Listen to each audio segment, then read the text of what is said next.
Well, welcome everybody to another edition of Walking in Spirit of Truth here on the LambNetwork.tv. And it is great to be with you on this evening in the middle of, well, the last few days of December on the Gregorian calendar. And it's been quite a ride if you want to look at it in terms of the last 12 months. But here we are. We are on a ride, and that ride is the Book of Jubilees. And it has been an adventure, and we're going to continue where we left off from this last week, where we were on chapter 12 and of the Book of Jubilees, where I had to do a broadcast from a rest area, a safety rest area on I-27 between Lubbock and Amarillo. Yeah, that was interesting, wasn't it? I had to use my phone and log on out there in the middle of nowhere and hope that no weirdo came and parked beside me, because I was parked all by myself in a very end of the parking area. Have you ever done that? I mean, seriously, have you ever been to a rest area and you find a parking space away from everybody else because you don't want to bother you, because you want to take a nap or something, or you just want to, you get out, but you don't want people near you, and you park, and it's way on the other end, and then someone comes and parks right next to you? That's weird. That's really weird. But nobody did that to me this last week. Maybe because I was broadcasting live from the road, but it was all good. We got to do our study into the Book of Jubilees, and not study. Why do I keep saying that? Because it's an adventure. We're just going along here, kind of discovering things, just like last week we were discovering some of the things that was going through Abraham's head. Well, Avram, and because he hadn't had his name changed yet, and how he was very upset with the idols in his father's house and just decided to destroy them.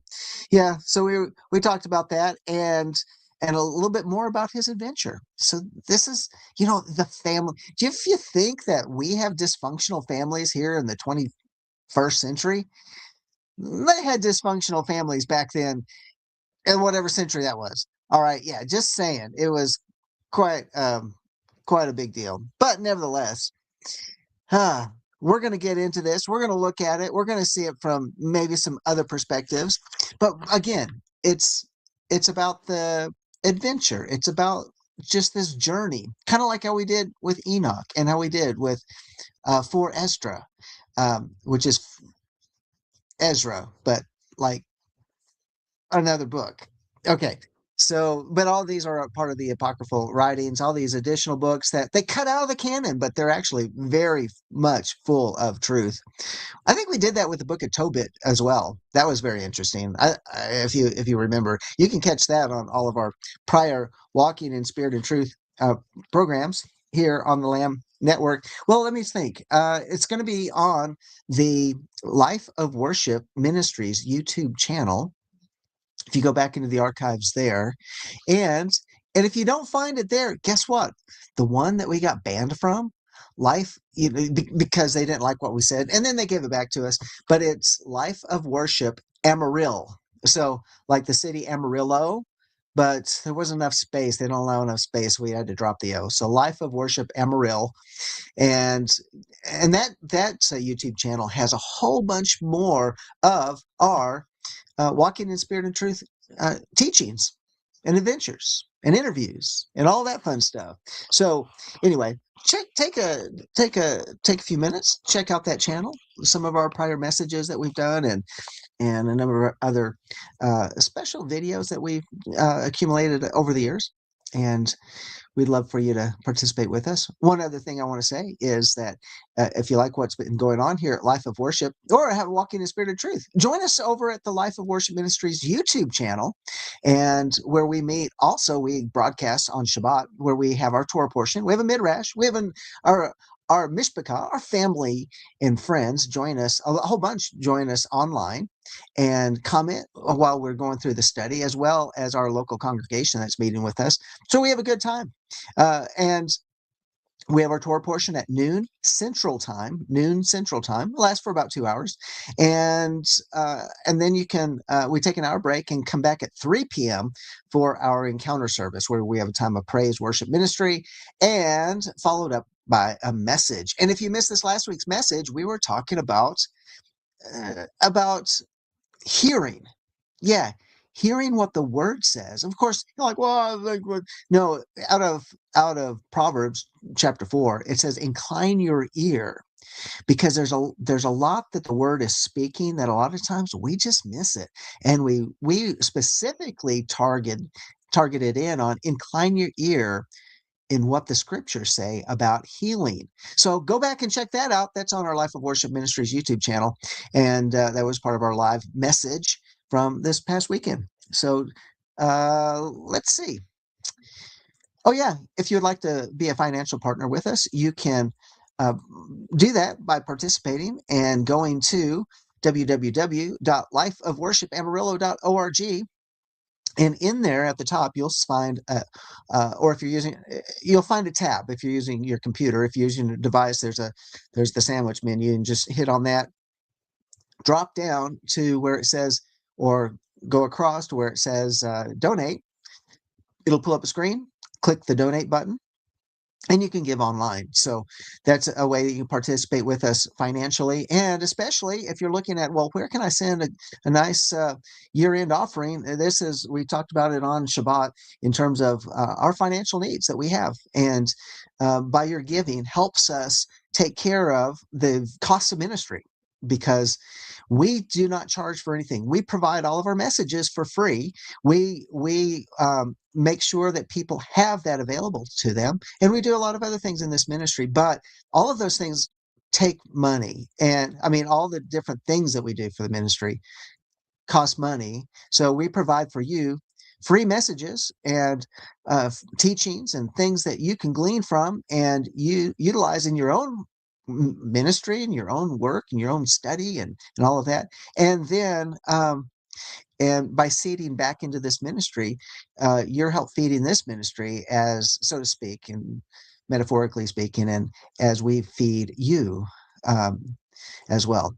So take advantage of that. Go to that donate button and financially partner with us, as well as be a prayer partner with us. Pray. If you can't do it, pray that Yahweh would raise up generous givers. I know there's a lot of places that people can give, and so this is one that we feel like is good soil for you to participate with. All right. Well, enough of that said. It's time for us to jump in to the journey of Jubilees, where we left off at Jubilees chapter 12. And I see Tammy over there in the chat room. It's good to see you this evening. And I'm so glad you guys are home, and that and I'm praying that Eddie is being revived. With after all of those procedures, and that life and energy just invigorates him. Okay. All right then. Yeah. Oh yeah. Yeah. And like, share, subscribe. Like, share, subscribe. Make sure you go in there, hit that like button, and give us a thumbs up. And in fact, I already see thumbs up in there. Let's affect the algorithms. Let's kind of blow that away. But share it as well. Let people know what we're talking about. Jubilees. You can go back to the beginning and watch from the beginning. You can do it at 2 times speed. That way you can get through a lot more episodes at one time. So yeah, they say it takes 10 days to recuperate after a hospital stay. I I I can imagine, because they poke and prod you 24 hours a day. You get ready, you get some good sleep, and they're coming back in to disturb you. Oh my goodness. It's just never the same like sleeping in your own bed, is it? All right, so Jubilees chapter 12. Now here we are. And then, like, yeah, Tammy, if you were to you're running back and forth. Short nights for you as well. You need the 10 days recuperation. Just saying. Oh my goodness. All right, so Jubilees chapter 12. Again, we were talking about Avram talking to his father, Terach, and he says, "What help and profit?" This is like going back to the beginning. This is a quick review. "What help and profit have we from these idols which you do worship, and before which you do bow yourself?" Like, Dad, kind of slapping them around a little bit. I don't know. So it is. So there's a little bit of that, and then it's talking a little bit more about the family that's going on. And so we left off. Let me kind of go into. We left off in verse 20, beginning at verse 21. So I'm going to read into that. So starting. with verse 17, it says, and a word came into his heart, and he said, all the signs of the stars and the signs of the moon and of the sun are all in the hand of Yahweh. Why do I search them out? If he desires, he causes it to rain morning and evening. And if he desires, he withholds it. And all things are in his hand. And he prayed that night and said, my Elohim, El Elyon, you alone are my Elohim, and you and your dominion have I chosen. See, this is Avram saying, I'm going to break whatever happened in our family that we decided, my forefathers after Shem had decided to worship other idols and follow pagan practices. I'm going to correct that. And so here Avram is actually making this declaration as he's praying, and where he declares before Elohim, El Elyon, you are my Elohim, and you and your dominion have I chosen. And you've created all things, and all things that are the work of your hands. Deliver me from the hands of evil Ruachot, the evil spirits. Deliver me from the evil spirits. Now, why would our father Avram, later Abraham, why would he ask for deliverance from evil spirits? Do you think there were evil spirits then that they had to deal with? And do you think that that's applicable for today, that we deal with evil spirits? I mean, after all, when we deal with various ailments in our body, if we deal with various conflicts in life, if we deal with where accidents happen that seem like, why would that accident happen? And all of a sudden it happens. And do you think that there could be some type of sinister demonic activity going around in our life? Yeshua, we mentioned some of that, how he went about doing good and healing all who were oppressed of the devil, of Hasatan. Well, if in other words, healing all those who are oppressed of who? Hasatan. And who are Hasatan's legions? Who's doing his bidding? These evil ruachot. I mean, one of the things we talked about on Shabbat was talking about the Canaanite woman who had a daughter who was demonized. Some versions say demon possessed, but no, she was demonized. She was oppressed, and she needed healing, which is healing is a type, or deliverance is a type of healing. And I mean, if it happened then, why would it not happen now? When we deal with things in this life, we need to be so in tune with the Spirit, just like Avraham is talking about here. Avraham is talking that deliver me from the hands of evil ruachot, evil spirits who have dominion over the thoughts of men's hearts, and let them not lead me astray from you, my Elohim. Yeah, don't you think they're on assignment? There was a Amy Grant uh, a song years ago in the 80s about angels, angels watching over me, angels on assignment, that type of thing, talking about the angelic realm. And don't you think that evil ruachots, because angels you might even, well, evil ruachots, I mean, being controlled and directed by Hasatan and his um, in other officers that are under him, directing them against mankind. Why?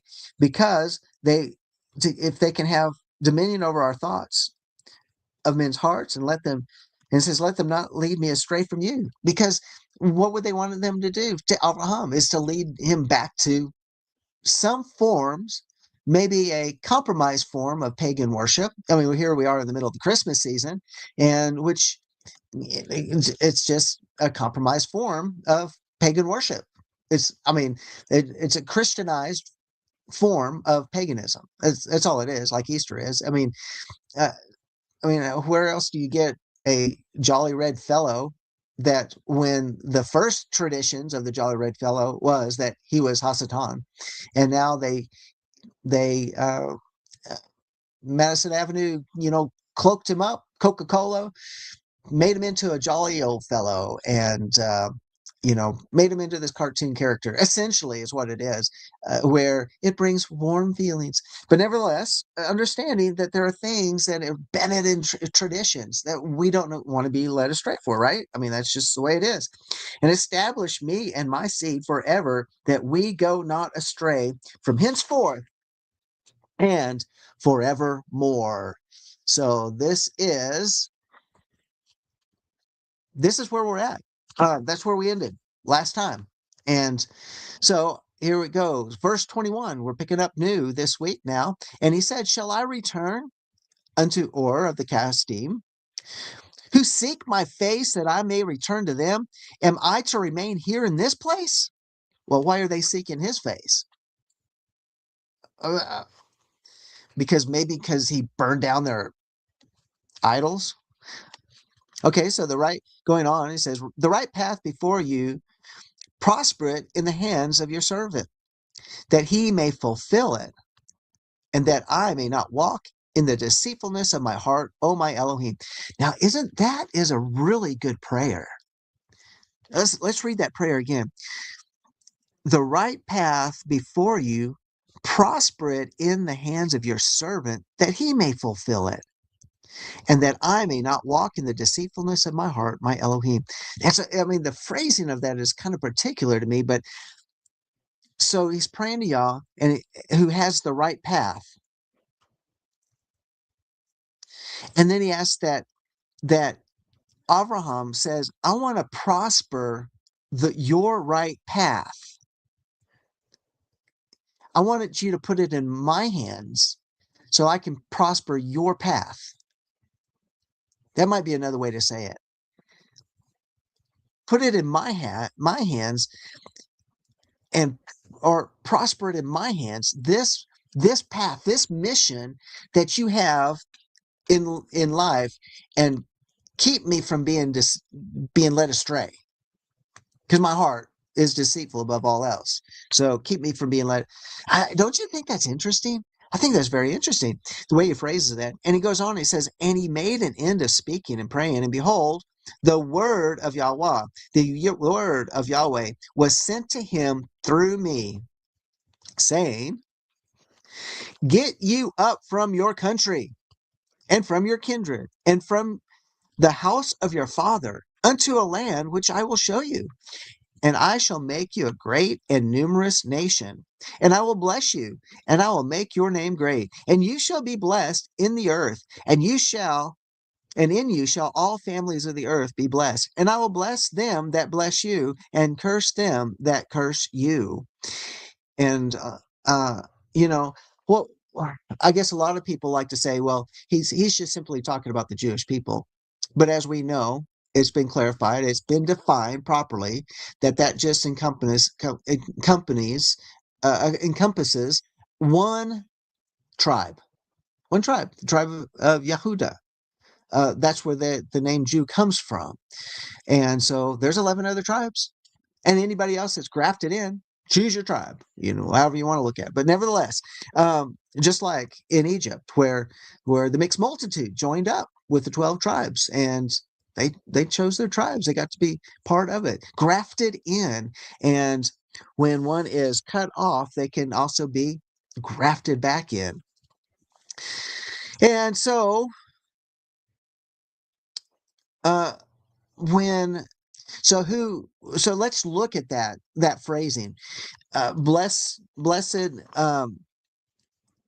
in you shall all families of the earth be blessed, and I will bless them that bless you, and curse them that curse you. Now, let's understand that in context.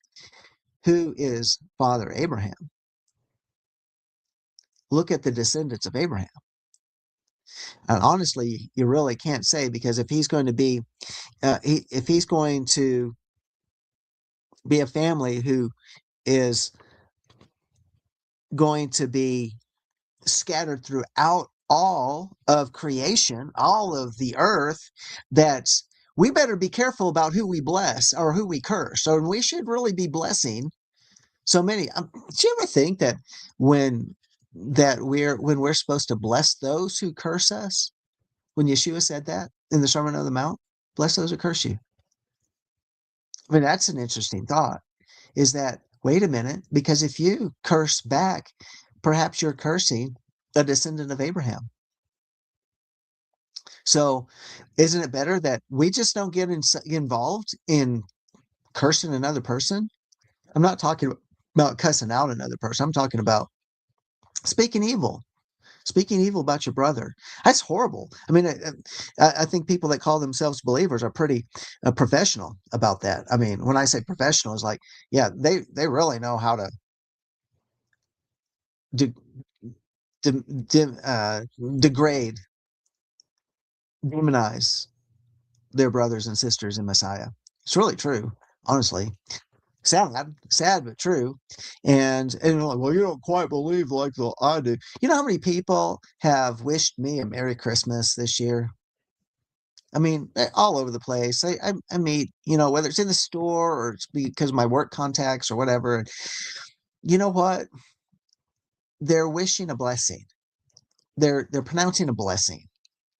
And even though we don't celebrate the day, we don't celebrate Christmas. We understand its origins. It's not part of our belief system. But you know what?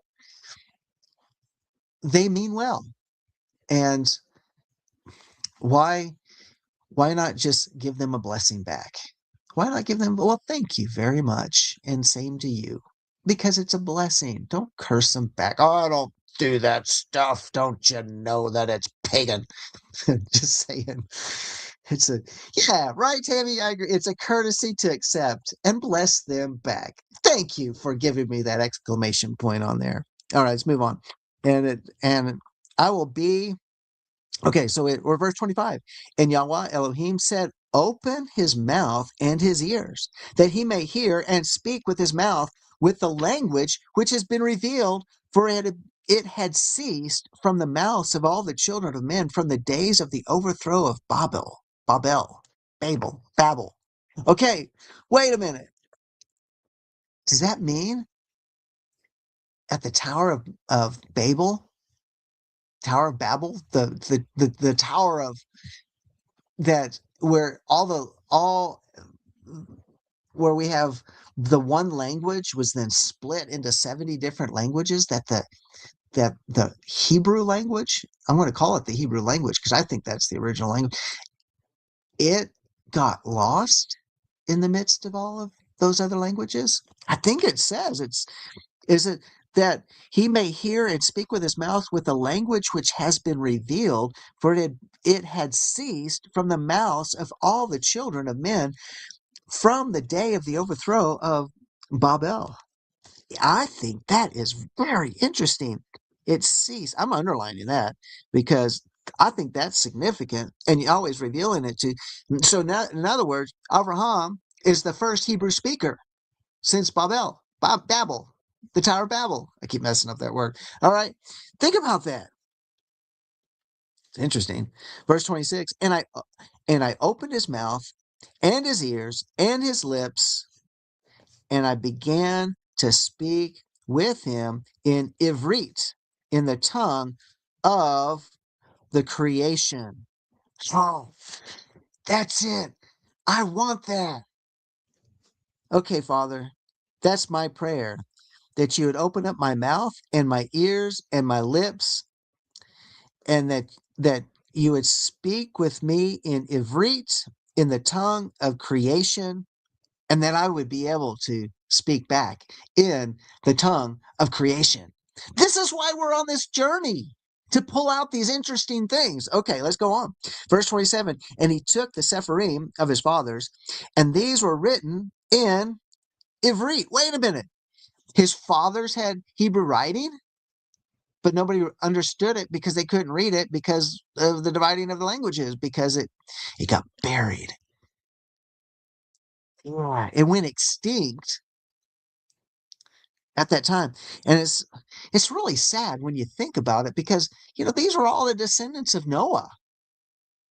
All right. And he transcribed them and he began from henceforth to study them, and I made known to him that which he could not understand, and he studied them during the 6 rainy months. And it came to pass in the 7th year, in the 6th week, he spoke to his father and informed him that he would leave Haran and go to the land of Canaan to see it and return to him. And Terach his father said unto him, Go in peace. May the eternal Elohim make your path straight, and Yahweh be with you and protect you from all evil, and grant unto you grace, mercy, and favor before those who see you. And may none of the children of men have power over you, harm you, go in peace. Think about that assignment that he just went on. He said, Wait a minute, I got to go. It's time for me to go to this place called the land of Canaan. Why would he go there? Because he is a descendant of Shem, and Canaan,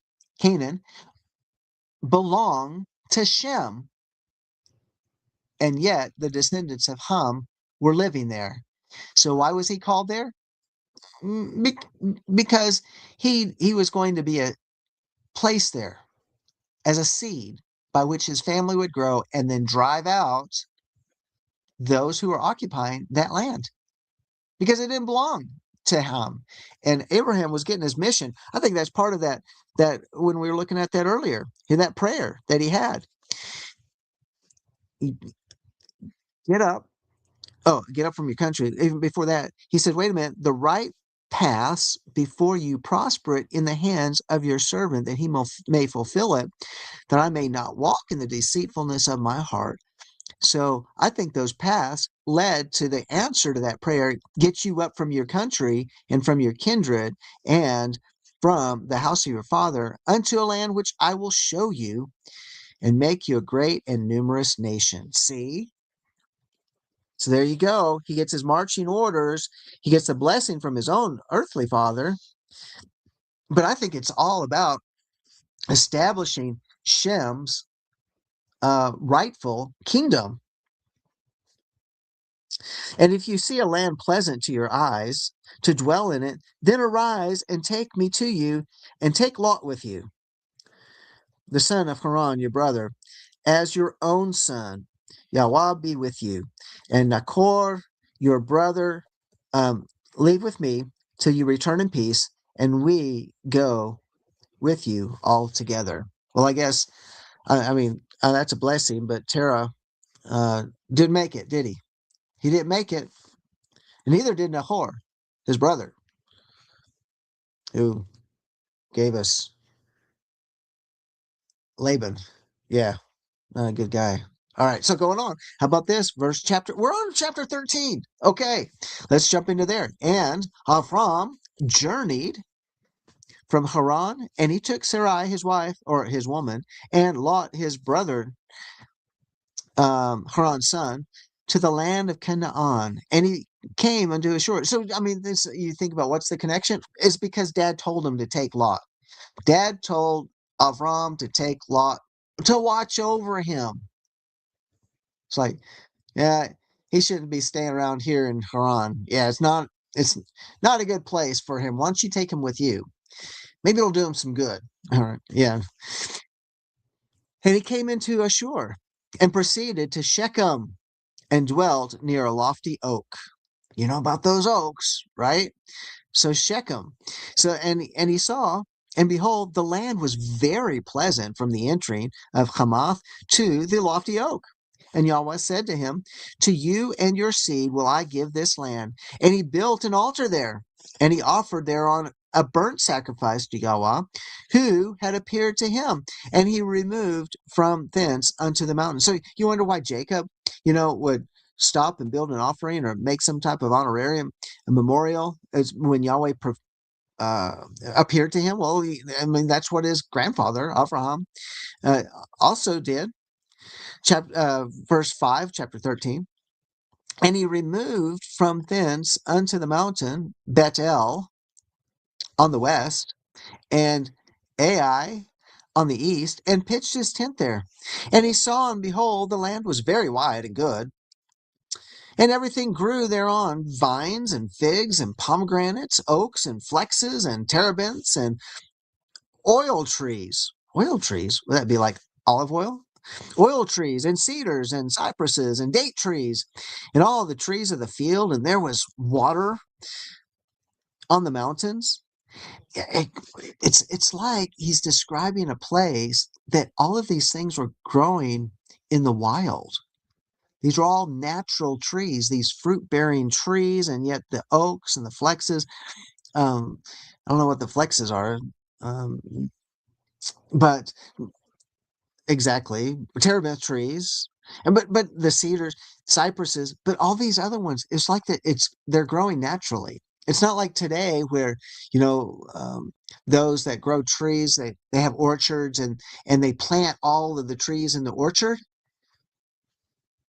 So it was just a land that's filled with all of this.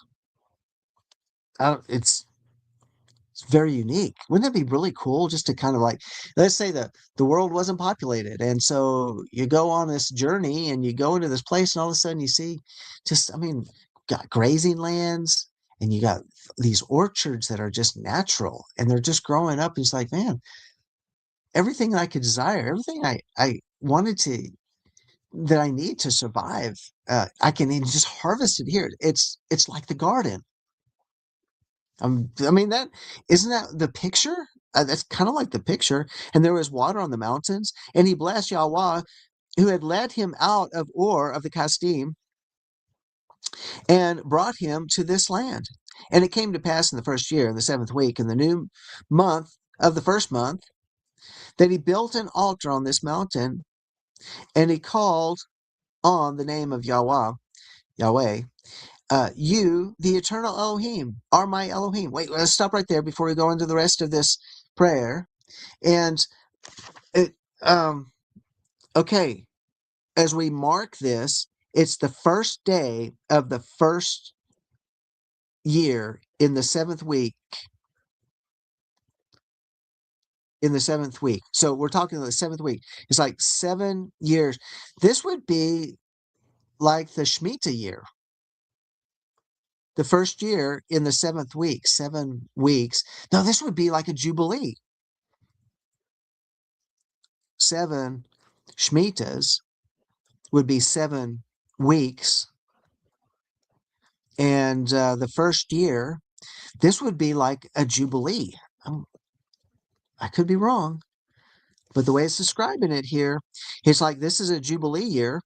And it came to pass in the first year in the 7th week on the new month of the first month, so at the first of this year of Jubilee, that he built an altar on this mountain. And he called on the name of Yahweh, you, the eternal Elohim, are my Elohim. And he offered on the altar a burnt sacrifice. Yep, he brought a burnt offering, a burnt sacrifice, and Yahweh. When I say Yahweh, that's the way this version has the name of Yod He Vav He. That he would be with him and not forsake him all the days of his life. Well, that's a good prayer too. Be with me and don't forsake me all the days of my life. There's a lot of years ahead of Abraham or Avram at this point in time. So I think that's a good prayer. I mean, you think about it, if we got a lot of years ahead of us, well, don't we want Yahweh to be with us along that path? And he removed from thence and went towards the Negev. And it came to Hebron. And Hebron was built at that time. And he dwelt there 2 years and went thence into the land of the Negev to Baaloth. And there was a famine in the land. And Avram went to Mitzrayim. So he went to Egypt. And he goes on deep. Now that's going into the land of Ham by going to Mitzrayim. In the 3rd year of the week. I mean, what if there was a famine going on in the land at this point in time? I mean, think about this. Israel, in terms of that land area, is very dependent on the former and the latter rains. They need the fall rains and they need the spring rains for the harvest. And they're very dependent upon it. The summertime is very dry. and but those fall and winter rains leading into the spring rains is what sustains the land. And it's and when you think, well, they were going through a drought, why didn't he go back to Hebron? I mean, not Hebron. Why didn't he go back to Haran in Mesopotamia, in the Ur of the Chaldees? Why didn't he go that way? But he went to Mitzrayim. He went to Egypt instead. And why? Because, well, you got some very fertile land because of the Nile River, correct? Good place for your flocks. And Avram went into Mitzrayim in the third year of the week, and he dwelt in Mitzrayim 5 years before his woman was torn away from him. 5 years, and they were scouting out his woman for 5 years. And then finally, they took her. Now, Tanal's, no, yep, Tanias, that's it, Tanias, in Mitzrayim, was at that time built 7 years after Hebron. And it came to pass when Pharaoh seized Sarai, the woman of Avram, that Yahweh plagued Pharaoh and his house with great plagues because Sarai, Avram's woman. So that's, see, I just want you to know that you married men out there, it's okay to call your wife your woman. Just because it's right here, I'm reading it. Sarai was Avram's woman. Leave her alone. I'm just kidding. All right. So, and Avram was very glorious. I'm kidding. Seriously. And if you think, all right, never mind. Okay. And Avram was very glorious by reason of possessions in sheep and cattle and asses and horses and camels and men servants and maidservants and in silver and gold exceedingly. And Lot, also his brother's son, was wealthy. All right, so it would make sense that Pharaoh would say, "Hey, this guy's a king. This is royalty, and so I want to make an alliance with royalty, and I want to take that woman because she seems like she's available, and we'll make it a family alliance by marriage." That's what they do. They still do it today. I mean, there's a lot of inbreeding going on over in Europe. If you ever wonder, the ones that are,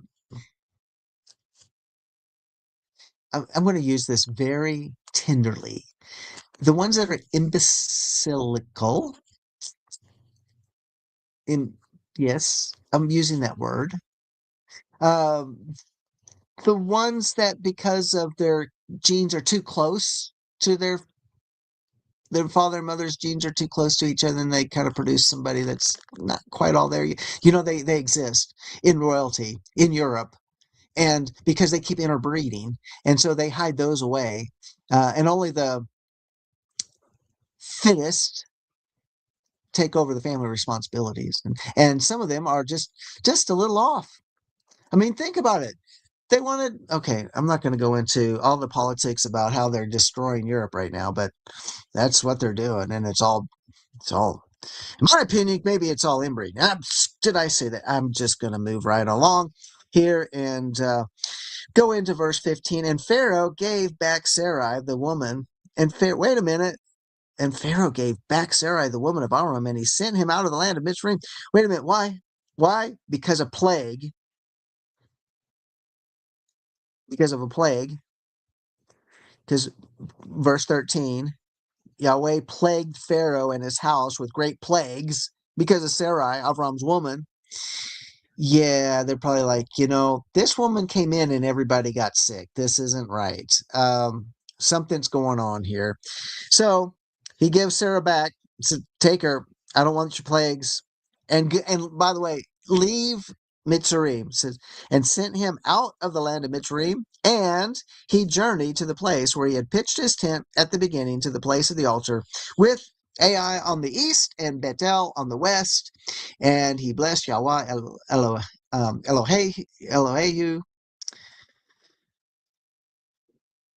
who had brought him back in peace. Well, Why didn't he just come earlier? Well, I mean, why did he even wait? Why did he delay? Well, he had to delay to get Sarah back, of course. Doesn't say anything about how Pharaoh gave, gave him a bunch of wealth to leave, too. It didn't say that anything here, but we have to read that in the biblical narrative, right? Okay. And it came to pass in the 41st Jubilee, in the third year of the first week, that he returned to this place and offered thereon a burnt sacrifice. And he called on the name of Yahweh and said, "You, El Elyon, are my Elohim forever and ever." And in the fourth year of this week, Lot parted from him, and Lot dwelt in Sodom, Sodom. And the men of Sodom, were sinners exceedingly. Well, why would Lot go to a place like that? Come on, Abraham. He's already speaking Hebrew. You had to learn Hebrew because, and he's got the Hebrew text that he took from his father's house and Ivrit. But I mean, but he went there. He went to. Why would he go there? All right, because it looked very lush. That's why. But nevertheless, why would he go there? Okay, verse 18. And it grieved him in his heart that his brother's son had parted from him. Yeah, because they were getting him, their servants were battling each other over whatever lands that they had. I mean, you think about the abundance of the flocks and the herds and everything that they had. It's like, you know, choose which way you want to go, and I'll go the other way. And that's what Lot did. Why would he do that? In that year, wait a minute. And he grieved him in his heart that his brother, son, had departed from him and that he had no children. Wait a minute. Is he talking about Lot? Is he talking about Avram? I think it's talking about Avram had no children, and that is now that his brother's son is no longer there. His nephew is gone. It's like the family had parted. It's like, what am I going to do with all my wealth? Who's going to get it?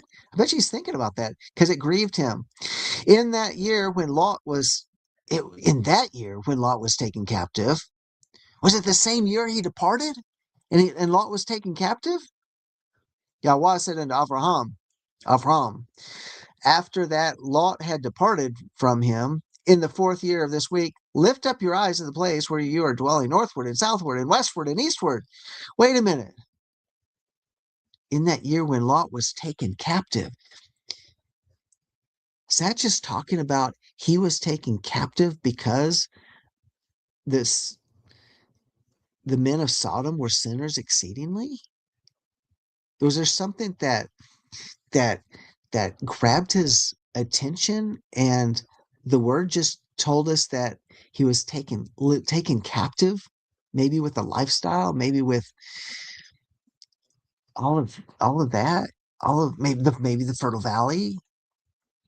Yeah. Huh. Well, Sodom is definitely not a fertile valley now. I mean, it's been torched and cursed since the fire fell, right? Okay.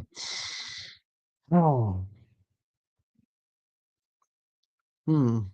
Yahweh said unto Abraham, after that Lot had departed, after that Lot, yeah, yeah, not cool. You should have just learned to get along. Okay, in the fourth year of this week, lift up your eyes from the place where you're dwelling, northward and southward and westward and eastward. For all the land which you see, I will give it to you and to your seed forever, and I will make your seed as the sand of the sea. Though a man may number the dust of the earth, yet your seed shall not be numbered. Well, because Abraham was like, I'm sad. I don't have any descendants. I don't have anybody to give my inheritance to. And now he's getting a blessing. Wait a minute. Let's get rid of that stinking thinking there, Abraham. I'm just going to tell you what's going on. I didn't bring you out here for nothing because you prayed that you would be part of my plans and part of my paths. That's right. So we started out. Arise, walk throughout the land in the length of it and the breadth of it, and see it all. For to your seed will I give it. And Avram went to Hebron and dwelt there And in this year came Kedorlaomer, Kedorlaomer, Kedorlaomer, the king of Elam, and Amraphel, king of Shinar, and Arioch, king of Elakar, and Tidal, king of nations, and slew the king of Amorah, and the king of Sodom fled the king and slew the king of Amorah. That would be Gomorrah, right? Yeah, it would be Amorah. Yeah, and the king of Sodom fled, and many fell through wounds in the valley of Siddim by the Salt Sea. And they took captives Sodom and Adam, Adam and Tsevoyim, and they took captive Lot also, the son of Avram's brother, and all his possessions, and they went to Dan. They went to Dan. Well, Dan's a nice place. It's really pretty up there in the mountains. It's beautiful. And one who had escaped came and told Avram that his brother's son had been taken captive, and Avram armed his household servants for Avram and for his seed a tenth of his first fruits to Yahweh, and Yahweh ordained it as an ordinance forever that they should give it to the priests who served them or served him, that they should possess it forever. And to this Torah, and to this instruction, there is no limit of days, for he has ordained it for the generations forever, that they should give to Yahweh the tenth of everything. Whoa! Stop right there. And to this instruction, this Torah, there is no limit of days, for he has ordained it for the generations forever, that they should give to Yahweh the tenth of everything, of the seed, and of the wine, and of the oil, and of the cattle, and of the sheep. And he gave it unto the priests to eat and to drink with joy before him. Look at that. Right there. The instruction of the tithe, right there, is to be ordained for the generations forever. Have you ever wondered where it comes from? It's right there, because we know that after Avram comes back, what's he do? He tithed. And he tithed to whom? He tithed to the Melchizedek. Yeah, which many say was Shem. There and in the city of um, Shalom, Jerusalem. Yeah. Salem is how the King James Version says it. And the king of Sodom came to him and bowed himself before him and said, Our Lord Avram, give unto us the souls which you have rescued, but let the booty be yours. And Avram said unto him, I lift up my hands to El Elyon, and from the thread to a shoe latchet, I shall not take anything that is yours, lest you should say, I have made Avram rich, save only that the young men have eaten, and the portion of the men who went with me, Aner, Eshcol, and Mamre. These shall take their portion. Yeah, yeah, yeah. They get paid. These men came with me, so they need their pay. So they need to be paid for that. But I'm not going to take any of your stuff. Not going to do it. This is interesting. Yeah. And it's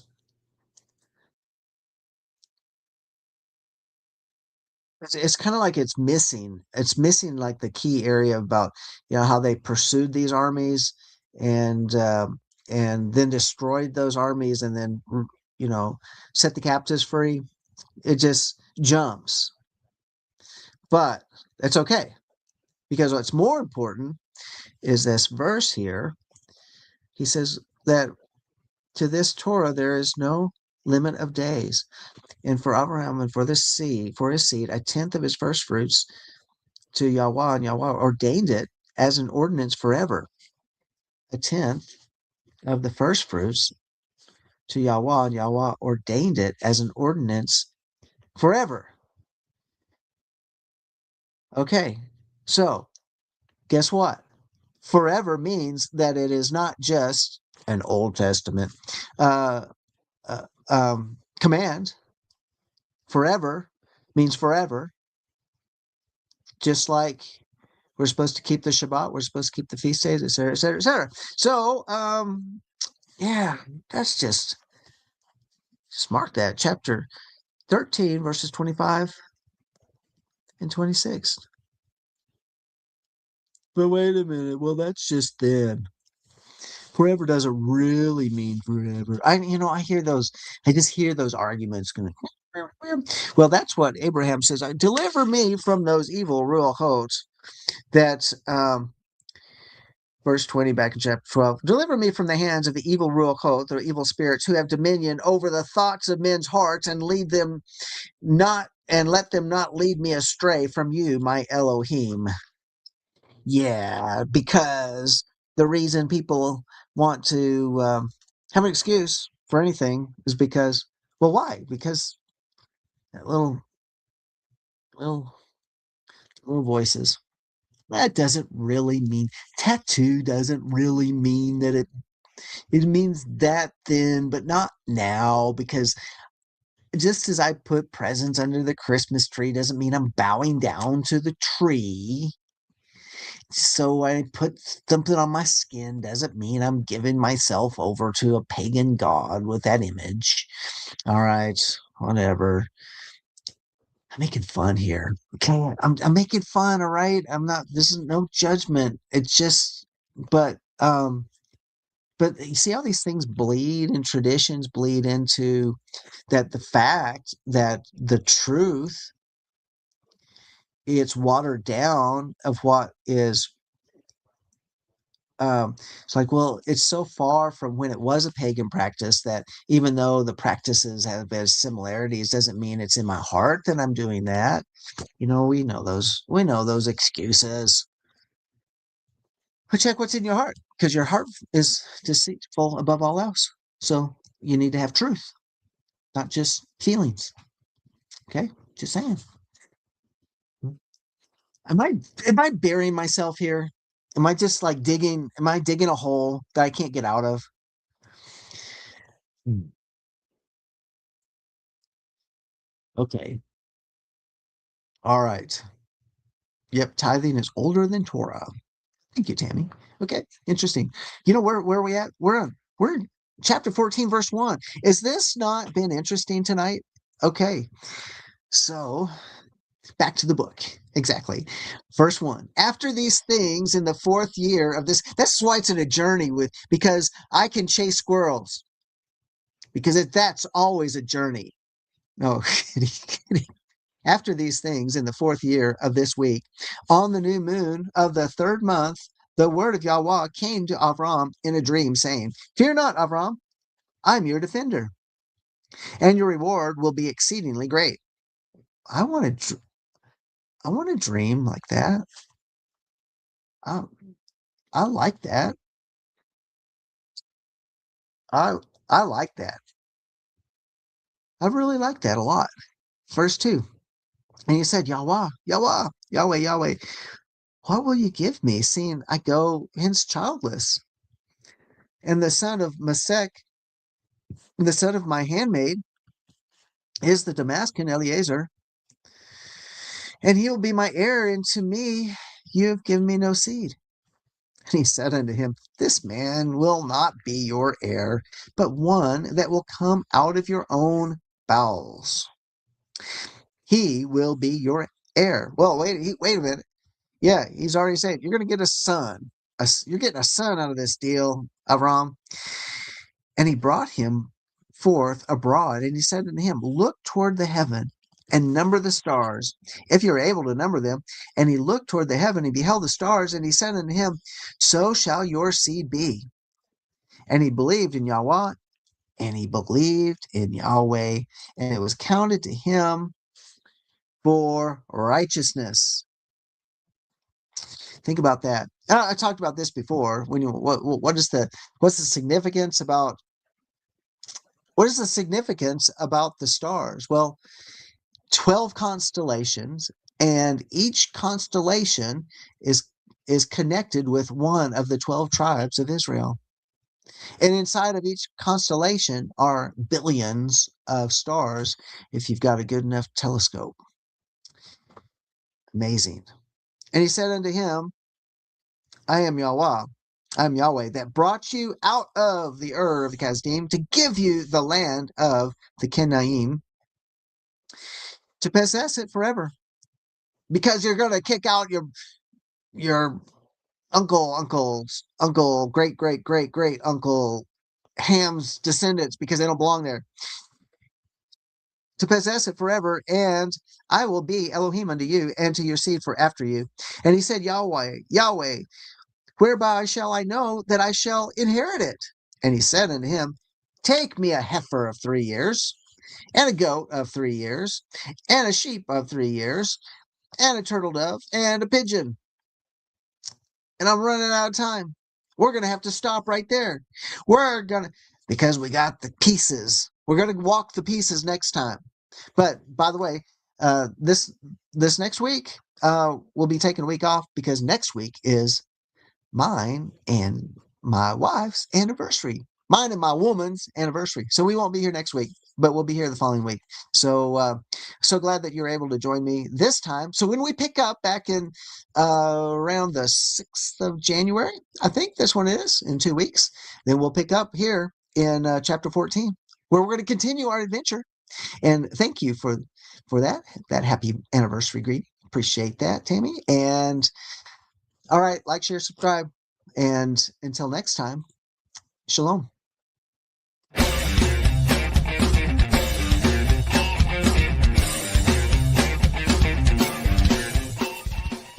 If you missed today's show or want to watch it again or want to tell someone where they can watch this episode, go to lambnetwork.tv where you will find this show and all the other live Lamb show archives in the on-demand section of the website. Thank you for watching, and don't forget to tell someone about the Messianic Lamb Network.